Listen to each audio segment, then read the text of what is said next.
Shalom saudara yang dikasihi, di dalam nama Tuhan Yesus Kristus. Selamat malam, salam sejahtera untuk kita semuanya, dimanapun saudara yang terkasih berada.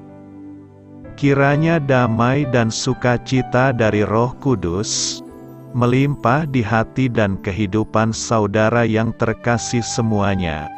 Dan semoga saudara terkasih dalam keadaan sehat selalu.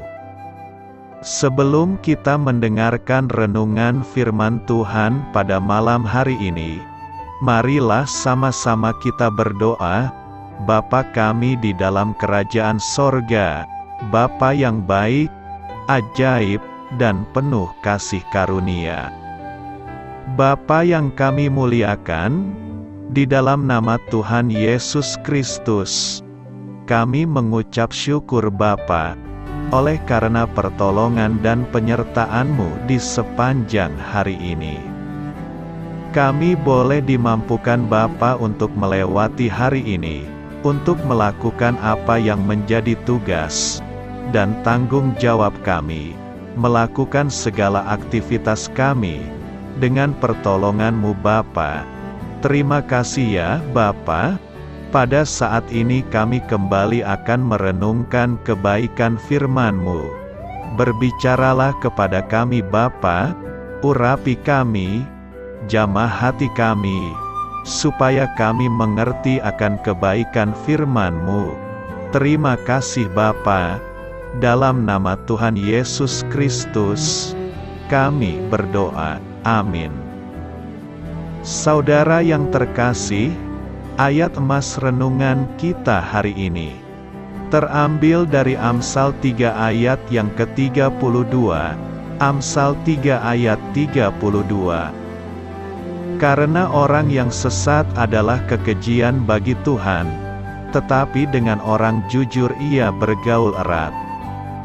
Judul renungan kita hari ini adalah Hidup menjadi sahabat Kristus. Ditulis oleh Os Hillman.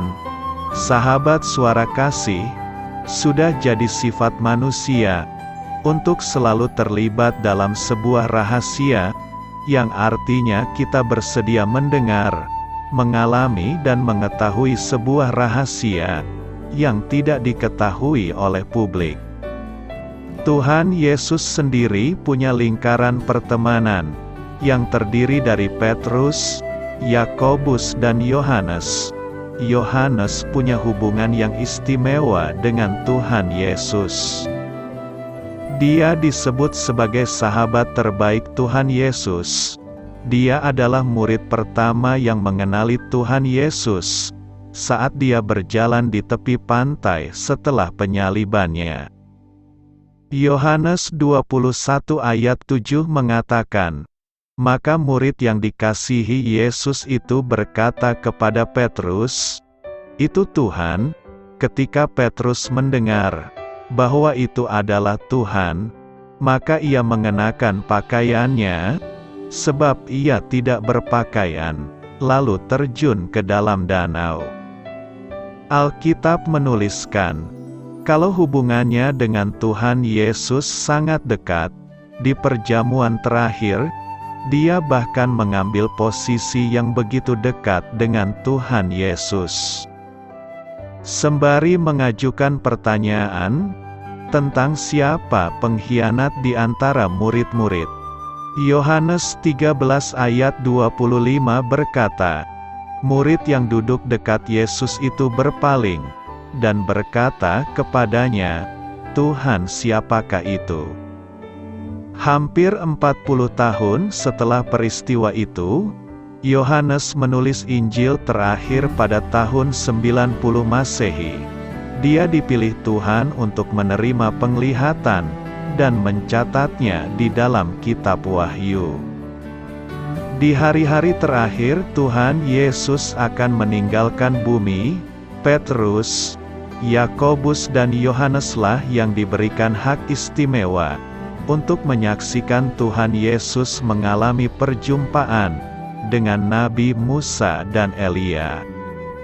Sahabat suara kasih, Apakah kamu ingin mengalami pengalaman yang sama dengan Yohanes atau Petrus atau Yakobus? Tuhan sendiri senang kalau kita menjalin hubungan yang sangat dekat dengan Dia. Dia tidak ingin kita hanya orang yang dikenal beragama, tapi tidak mengalami hadirat dan kuasa-Nya. Dan salah satu kunci untuk mengalami keintiman itu adalah kejujuran hati kita. Marilah kita renungkan, Tuhan mau kita menjalani hidup dengan taat dan tunduk pada kehendak-Nya. Dan selama kita menghidupi hal itu, Tuhan akan mengundang kita masuk ke dalam lingkaran persahabatan yang akrab seperti Yohanes. Jadi mintalah supaya kamu dimampukan untuk tetap hidup dalam ketaatan iman di dalam Kristus. Amin. Tuhan Yesus memberkati. Saudara yang terkasih, demikianlah renungan kita pada malam hari ini. Semoga menjadi berkat dan kebaikan bagi kita semuanya. Dan untuk menutup renungan kita pada malam hari ini, marilah kita berdoa. Bapa kami yang di sorga, Bapa, di dalam nama Tuhan Yesus Kristus, kami bersyukur Bapa, karena Engkau memberikan begitu banyak berkat di dalam hidup kami. Ajarlah kami Bapa, untuk selalu mengucap syukur kepadamu setiap hari. Terima kasih juga Bapa, untuk pertolongan, penyertaan, dan juga atas berkat-Mu. Kami berbahagia dan bersyukur Bapa, atas kebaikan Tuhan di dalam hidup kami. Terima kasih untuk penyertaan-Mu Bapa, di sepanjang hari yang telah kami lewati.